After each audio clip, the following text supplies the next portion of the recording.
Marcus Ollert es profesor de alergia clínica en el Departamento de Dermatología y Centros Alérgenos y Centros de Investigación para Anafilaxis en la Universidad de Orense. Bueno, muchas gracias por esa introducción. También me gustaría empezar agradeciendo a los organizadores por haberme invitado a venir nuevamente a Cartagena, especialmente a Luis Caraballo y Mario Sánchez Torres. Es maravilloso estar acá, aunque tal como acabo de decir, bueno, no soy un experto en lo que son la clonación de alérgenos moléculas. Esto lo han hecho muchas otras personas, aunque yo estoy muy interesado en el campo de la alergología molecular.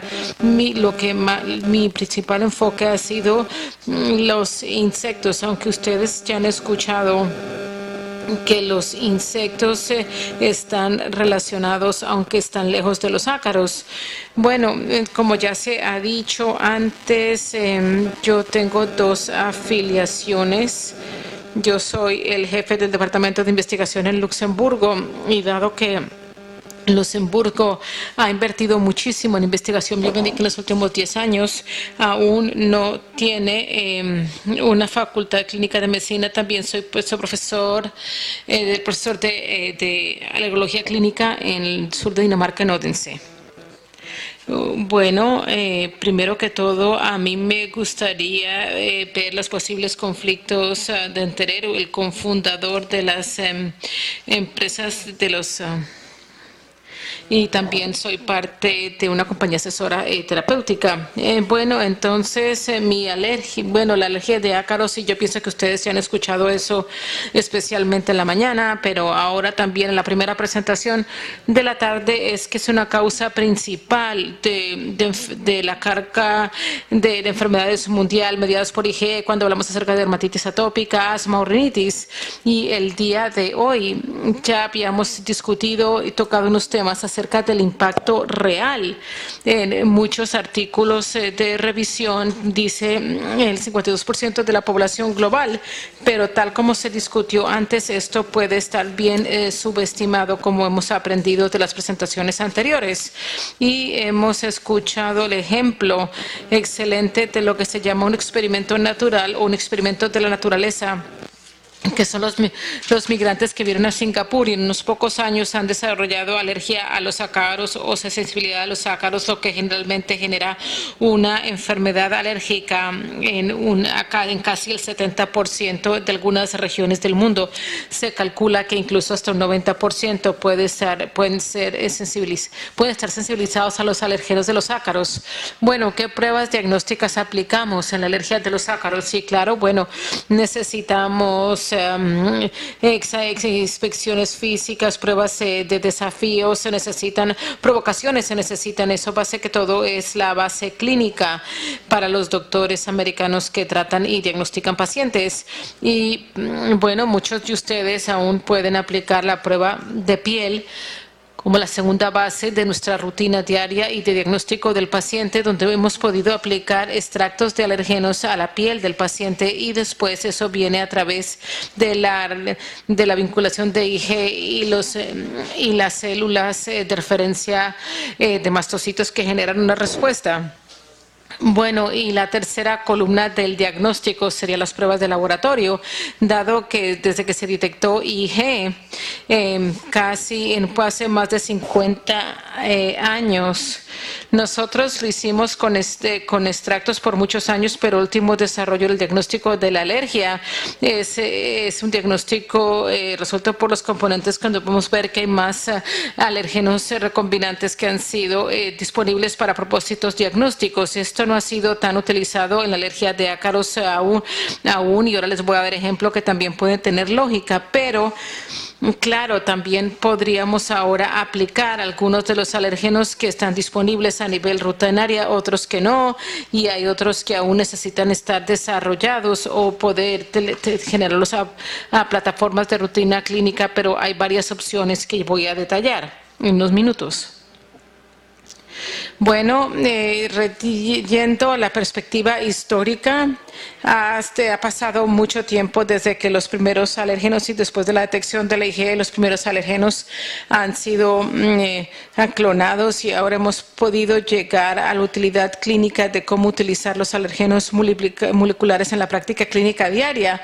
Y esto ha sido la área de la alergología molecular, donde los diagnósticos resueltos por los compuestos o alérgenos moleculares se utilizan para la toma de decisiones clínicas o para poder predecir los desenlaces de la enfermedad y la severidad de ciertos pacientes que se ven afectados por estos alérgenos.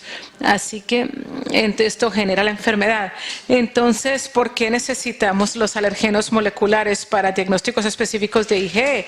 Estas son las consideraciones muy generales. ¿Por qué necesitamos alérgenos moleculares además de los extractos? Bueno, generalmente la naturaleza no es perfecta. Si la naturaleza fuera siempre perfecta, siempre produciría un extracto donde todos los alérgenos están más o menos ahí en montos equimolares, en proporciones equimolares, y estos alérgenos también estarían estables y no mostrarían ningún tipo de degradación.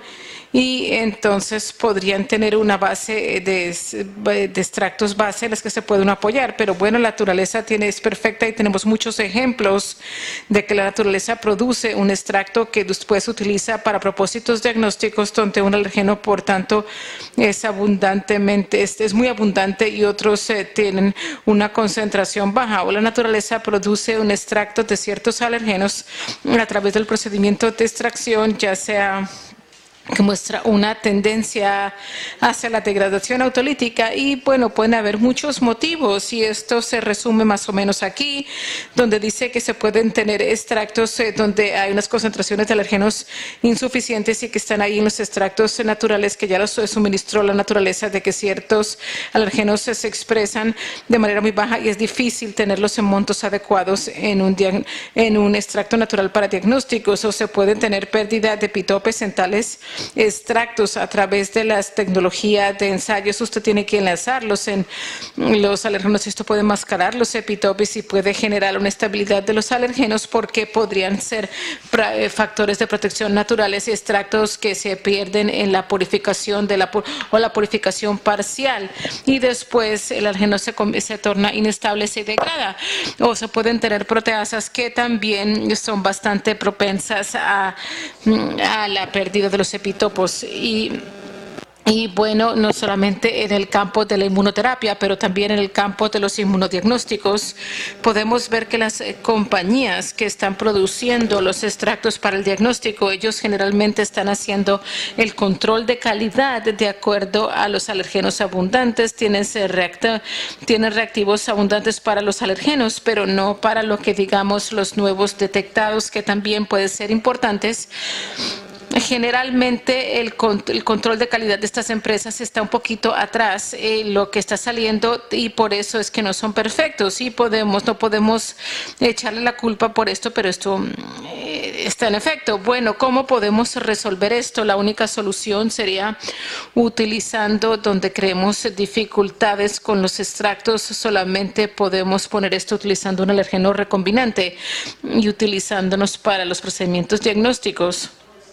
Bueno, más o menos la evidencia acumulada de cómo utilizar moléculas en las prácticas rutinarias diarias y cómo abordar la alergología molecular y los diagnósticos resueltos ha sido resumido en esta guía de usuarios de alergólogos que se publicó el año pasado bajo la guía de la Academia Europea, y parece que y parece ser que estos colegas que están aquí, especialmente me gustaría mencionar el trabajo de Carlo Braticardi, que hizo mucho trabajo en tratar de editar esto. Pero los otros colegas, y bueno, la alergia a los ácaros sigue siendo un capítulo muy importante, y este capítulo, como ustedes pueden ver aquí, fue escrito por Tom Platzmith, que fue mencionado, y por el doctor Luis Caraballo de Cartagena, que está aquí, y él escribió este artículo acerca del diagnóstico de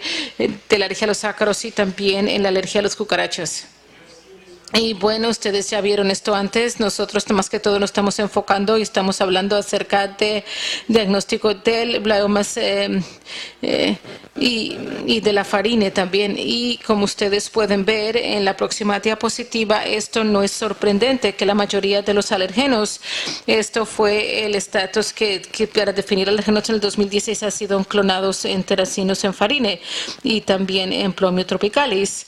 Y bueno, algunos de estos alergenos, los que hemos aprendido más en la mañana de hoy, por lo que nos dijo Ana Pámez y que han sido caracterizados de manera extensiva con relación a los epitopos, con relación a la estructura, y esto es simplemente un ejemplo.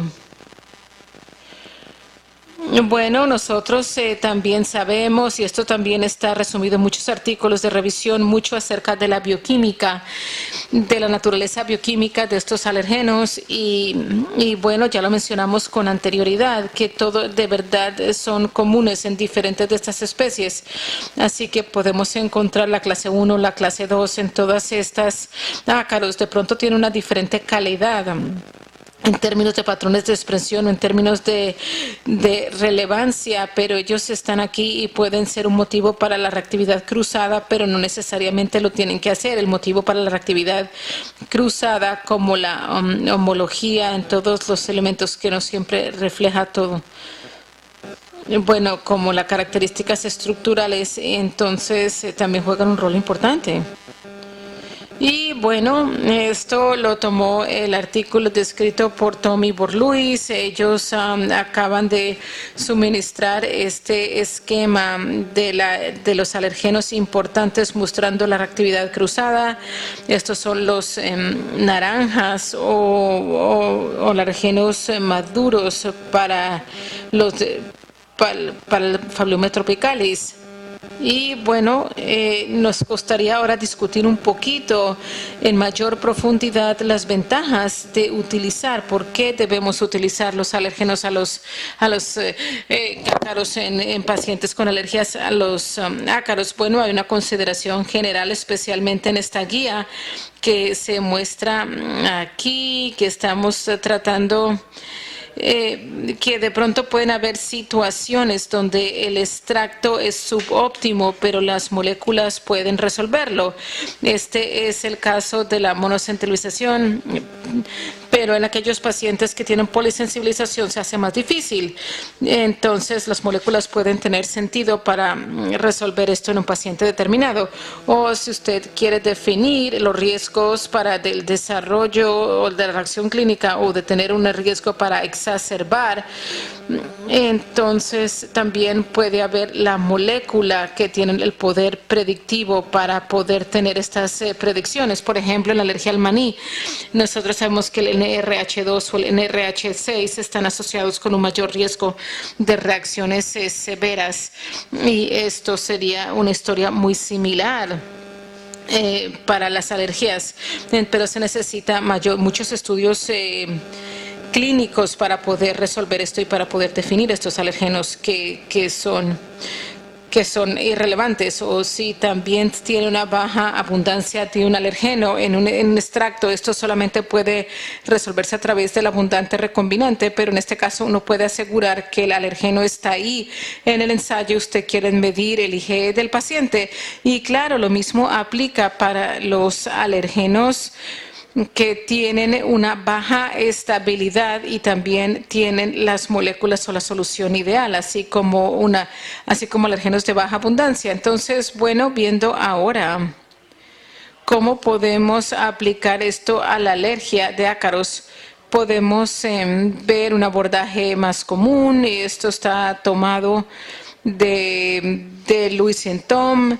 Y aquí podemos ver que, dado el algoritmo utilizando las pruebas de piel y diagnósticos de los sujetos por componentes, el utilizar la terapia 1, 2 y la 10 para las diferencias y podemos ver este algoritmo de que los pacientes que son terapia 1, terapia 2 positivos, bueno, se podría necesitar mediciones como inmunoterapia, pero en aquellos pacientes que son negativos, pero que se tornan positivos, estos son pacientes que pueden tener reactividad cruzada. Y en pacientes negativos también se puede aplicar y después llegar a la conclusión ya teniendo resultados positivos y aplicando inmunoterapia y evitarlo o explorar otras posibilidades si es necesario. Este es un ejemplo de cómo integrar los alergenos moleculares en un algoritmo para la alergia a los ácaros en climas moderados. Se torna más difícil y ustedes ya lo hemos aprendido durante el día varias veces en las regiones tropicales o en climas menos moderados donde se tiene Plomia tropicalis y otros ácaros tropicales junto con los junto con las especies de los estefamagoides. Y bueno, aquí podemos incluir otros alergenos de la especie Blomias, del Blomia tropicalis, como Ploti 4, Ploti 5, Ploti 21 en el futuro. Y tomar la decisión aplicando estas moléculas a su algoritmo y después decidiendo si se necesita inmunoterapia solo con Blumia tropicalis o con Blumia tropicalis y Dermatophoid ceronicinus o en un caso como este solamente Dermatophoides pleuronísimos, en este caso doble inmunoterapia. Bueno, este es un ejemplo de cómo incluir moléculas el día de hoy en esta toma de decisiones y llegando a la conclusión correcta que aplicar en un paciente determinado.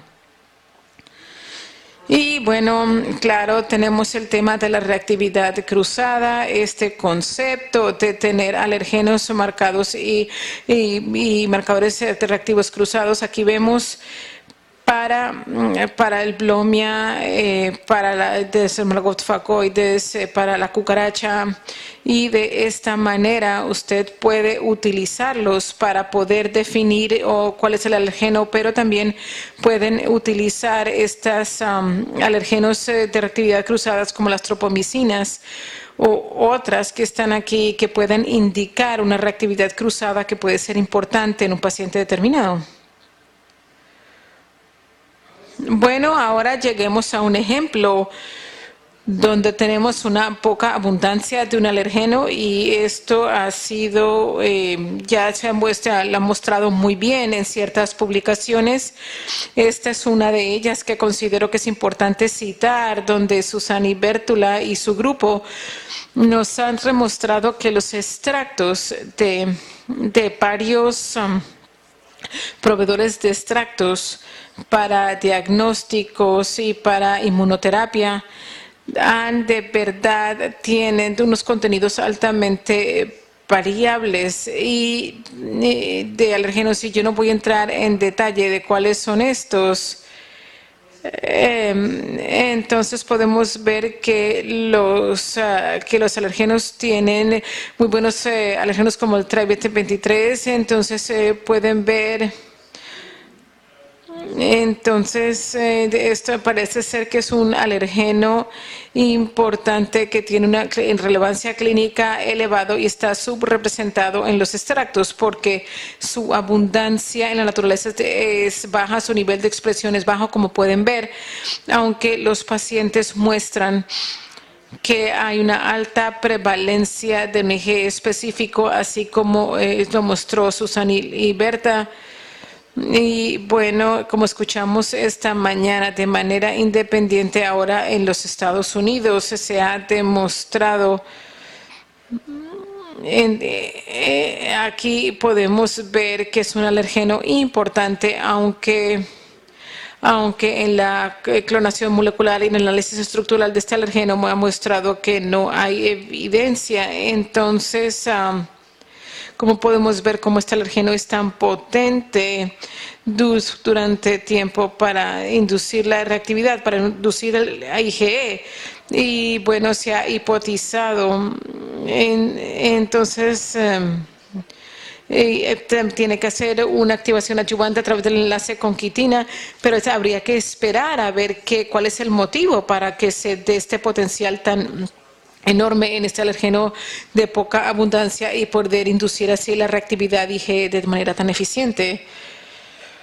Bueno, este es el artículo que ya lo citó Aina Heberg esta mañana y como nos ha mostrado que la prevalencia es similarmente elevada, especialmente en diferentes poblaciones de pacientes, aunque la proporción relativa del enlace cuando se compara la terapia 1 y la terapia 2 es mucho más baja comparado con el grupo 1 y 2, ¿no? Los alergenos, pero ella también nos ha mostrado en artículo, este grupo también nos ha mostrado que a pesar de su relativamente bajo nivel de expresión, sí ha visto una alta importancia cuando nosotros tratamos de ver la prevalencia de los enlaces de IgE. Parece ser que es muy importante aquí.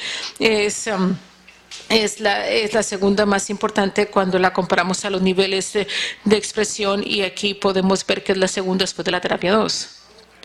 Bueno, ahora regreso a otro artículo que fue citado por Mario en su presentación.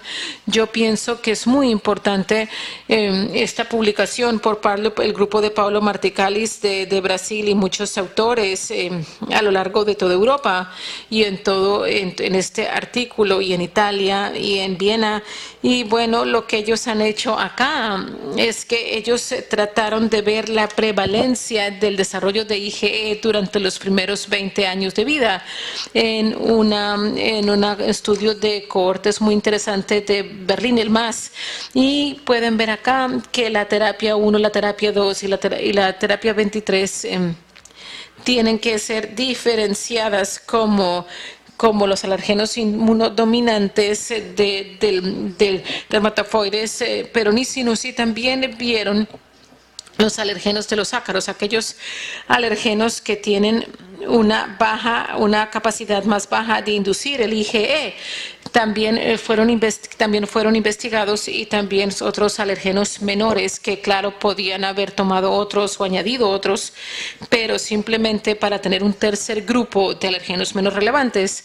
Bueno, y lo que ellos hicieron en ese entonces, la terapia 23 está entre ellas, lo que ellos hicieron es que definieron estas trayectorias de cómo esto se desarrolla a lo largo del tiempo y la dispersión molecular, y identificaron tres grupos: uno que solo tiene el alérgeno maduro, uno que solamente tiene uno de los más, y uno de los que se llama alérgenos de la titulación media, y tenemos unos que tiene uno de los principales, o por lo menos uno de los que están a nivel medio, o uno de los que son alérgenos menores. Bueno, y para esto la terapia 23 nuevamente todo el tiempo, pero lo que es interesante cuando vemos la capacidad de desarrollar o la incidencia acumulativa del desarrollo del asma, y podemos ver los diferentes grupos. Podemos ver el grupo que tiene la mayor incidencia acumulativa de asma, es el grupo que tiene este patrón de tener por lo menos al menos un alérgeno mayor, uno medio, y por lo menos uno de los que ha sido identificados en este, que pueden ser otros. Y cuando vemos al grupo A, B y A, que son los grupos que son definidos solamente por un alergeno principal, por lo menos uno, y uno de titulación media, de hecho son bastante similares, no pueden ser diferenciados. Pero lo que esto nos demuestra es que de verdad podemos necesitar los alergenos menores en los paneles como reactivos moleculares para poder establecer estas predicciones y poder ver a nuestros pacientes de una manera mucho más completa. El decir que este es un alergeno menor que no me interesa no ayudaría en la predicción del riesgo de este grupo. Necesitamos alergenos menores también, necesitamos mayores alergenos en el futuro para el diagnóstico molecular de estos pacientes. Y Y bueno, esta es ciertamente una de las conclusiones de este artículo. Ahora llegamos a simplemente unos ejemplos adicionales de baja estabilidad, y esto es un artículo publicado en el 2015. Tenemos otros por este grupo de Liège, junto con Hunana Shakin, que está en Bangkok, y bueno, que están trabajando en este departamento en Luxemburgo. Ellos trataron de ver la terapia 3. Aquí podemos ver que la proteasa, y lo que hemos visto en este artículo es que tanto la terapia natural 3, así como la terapia recombinante, tienen una capacidad de enlace con IgE baja, pero cuando usted elimina un aminoácido para una aminogénesis de esta proteína similar a la proteasa, usted incrementa la capacidad de enlace con IgE insertando esta mutación, y se puede tener una mayor prevalencia y menores niveles de IgE que se pueden medir, lo cual es lo que se ve que hay una pérdida de epitope de este alergeno mediante las actividades proteolíticas de este elemento, lo cual se puede resolver solamente a través de un abordaje recombinante. Y esto es lo que se puede hacer. Bueno, les voy a dar un ejemplo. Espero que haya más donde podamos asociar un alergeno para poder asociarlo con un fenotipo clínico, una reacción. En este caso me gustaría este ejemplo del grupo de Susan, que acaba de mostrar la terapia 11, que es un alergeno especial para los pacientes que sufren de dermatitis atópica, y aquí podemos ver que, bueno, esto solamente es relevante en el 5% de los pacientes respiratorios, pero es altamente relevante con casi 67%. Que casi en dermatitis, en pacientes con la corte de pacientes con dermatitis atópica, el alergeno es bastante grande, así que se hipotetiza que a través de la alteración de la barrera de la piel en estos pacientes se puede tener una mayor penetración del alergeno, y de esta manera puede inducir la sensibilización IgE que parece ser no es tan relevante. Bueno, para resumir, bueno, tenemos muchos alergenos. Esta no es la lista completa, tenemos mucho más, y muchos de ellos no están incluidos y ni siquiera han sometido a los comités de nomenclatura. La lista es larguísima. Nosotros sabemos que para muchos de ellos son alergenos dominantes. Hay unos que están disponibles hoy en día. Tienen características específicas como actividades de cofactor a través de TRs, activación de receptores, pueden contribuir al sistema para poder desarrollar la reactividad, y también llamamos lo que se llama alergenos de titulación del nivel medio, que están aquí y que parecen ser que son importantes, pero claro, hay muchos más, lo que se llama alergenos menores, que necesitan ser definidos cuáles de estos son los que podemos necesitar en el futuro para el diagnóstico molecular. Y claro, se hace mucho más complejo cuando tratamos de ver el Farini y el Blumia tropicalis, y bueno, muchos otros alergenos están allá que son relevantes y tienen que estar disponibles para el diagnóstico molecular en un futuro, o también no solo para tener un diagnóstico rutinario, pero para poder hacer estudios clínicos de una manera prospectiva, así como se ha hecho en otros ámbitos, y que nos ayuden, especialmente dado que lo mencionaron, especialmente en regiones mucho más complejas en las regiones de ácaros, en climas húmedos. Yo pienso que estos alergenos pueden ayudar a resolver todo de mejor manera en un futuro. Bueno, esta es mi última diapositiva, donde a mí me gustaría resumir que los diagnósticos resueltos por componente nos ha tratado muchos ejemplos para las alergias, con soluciones para los problemas de sensibilidad, para reactividad cruzada, para diagnóstico diferencial, y también podemos utilizarlo para ciertas evaluaciones de riesgo. Yo ya les he mostrado el estudio de Palomo Takeardis, donde se puede evaluar o por lo menos predecir que el paciente va a estar en un grupo, entonces desarrolla el asma más adelante, o si tiene un patrón de sensibilización, y también podemos utilizarlo en sitios donde podemos tomar decisiones con diferentes extractos para la selección de la inmunoterapia adecuada. Bueno, finalmente me gustaría agradecerlos por su atención, pero como muchos, también otras personas también me gustaría llamarle la atención que no van a ser en el 2020, va a ser este año, a principios de noviembre. La Academia Europea nos ha dado el honor de ser los anfitriones del Simposio Internacional de Alergología Molecular 2017 en Luxemburgo. Y bueno, así que si no han estado nunca en Luxemburgo, la verdad es una ciudad altamente interesante, muy pequeña, pero muy emocionante. Y bueno, el Congreso va a estar aquí, donde muchas de las instituciones europeas están, donde está la Comisión Europea y donde está la Alta Corte de Justicia, pero la parte antigua es muy bonita, es muy pintoresca y deberían considerar la idea de ir a Luxemburgo y estar en nuestro Congreso del 2017. Thank you, Professor Over.